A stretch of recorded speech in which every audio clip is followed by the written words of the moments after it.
This is part 3 of how to make visual notes expanding the idea. Having started our visual note with the main heading, with a few little images on it, I'd like to expand it out with a few bits of further information.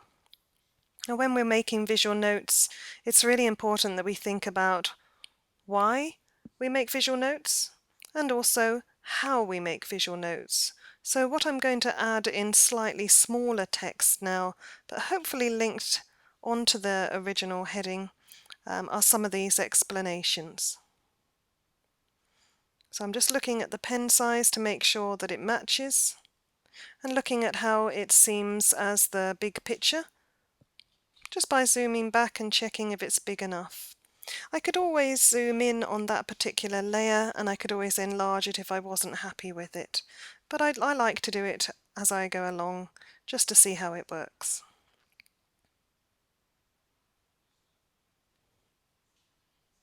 So when we use visual notes, often we'll use arrows or something to track one part of the visual note to another, and frames and boxes to keep areas of the visual note together, and often icons or people or drawings just to connect the text with an image. It helps to make it a little bit more memorable.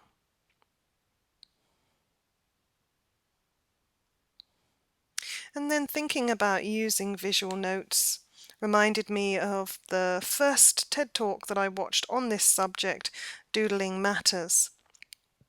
And this was by Sunny Brown, and Sunny Brown's TED Talk can be seen on YouTube, and she has a website that you can go to too, and you can find out a little bit more about doodling and why this is an important aspect that students should be encouraged to keep doing.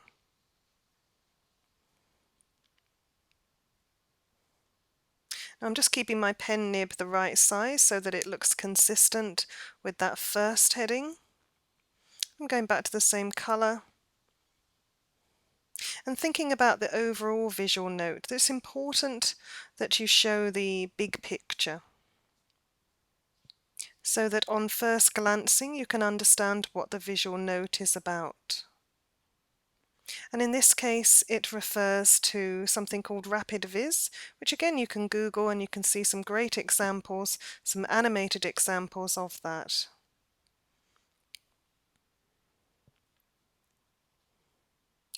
Just recently at a conference I made a talk on the power of visuals. And I do really advocate the use of visuals in education, not just in the art room, but how powerful using an image can be to help students and adults to remember the content. And you can watch this talk on YouTube if you look under the heading Learning To.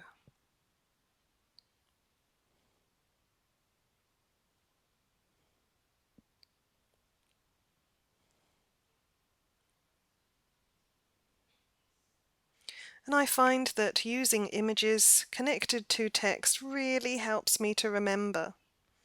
When I was doing the talk on the power of visuals, I had 92 slides in 5 minutes, and each one of those slides helped me to remember what I wanted to say. As we're creating visual notes, the thinking part is very important. What is that main message? What are the parts that I want to get across? And how can I do that effectively? Now my notes I now produce on an iPad. It's also possible to do them on paper, so don't feel obliged to have to use the iPad. It just works for me. And there are several apps out there which I find really good, and one in particular, Paper 53. A lot of people like working with that because of its watercolours. It gives a really nice artistic effect to it. As I said, I use Adobe Ideas. Just the functionality of it works for me. And I like the layers tool. When I first started taking visual notes, I used a very simple app called Penultimate. Basic tools, but it did the job. I also tried Notability and another app called New Notes.